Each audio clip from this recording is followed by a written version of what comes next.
Well, South African leaders have offered to explain the country's land reform policy to US President Donald Trump after he waded into one of the country's most divisive issues. Now, he threatened to cut funding to Pretoria, accusing it of arbitrarily confiscating land and, without specifying, of doing terrible things, horrible things. While it's not exactly clear what Trump was talking about, it is presumed that he was referring to the Expropriation Act. The government's been quick to slam the US leaders' tough yet imprecise talk.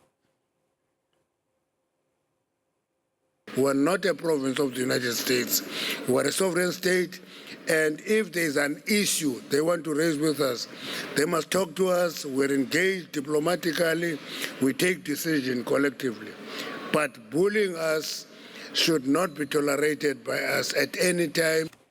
Now, South African analyst An Wentzel joins us now with more. Anne, so what is Trump talking about and why?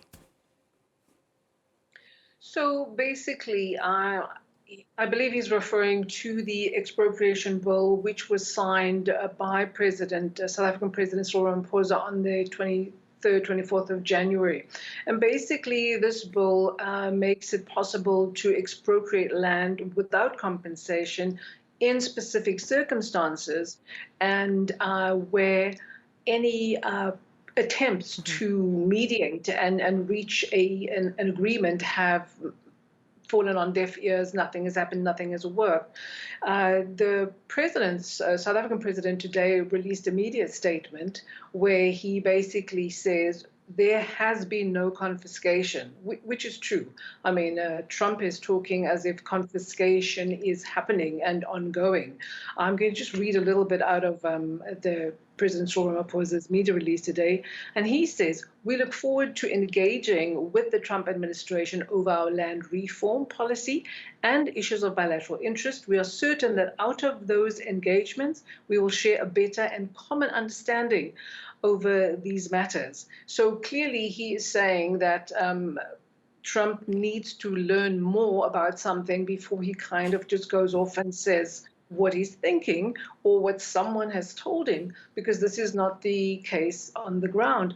And in fact, South Africa has a long history of trying to redistribute land which was taken away by force, starting in 1950, when some 3.5 million Black South Africans were removed from their ancestral lands and moved to Bantustans and homelands, much like in America, the First Nation Native Americans were moved to reservations.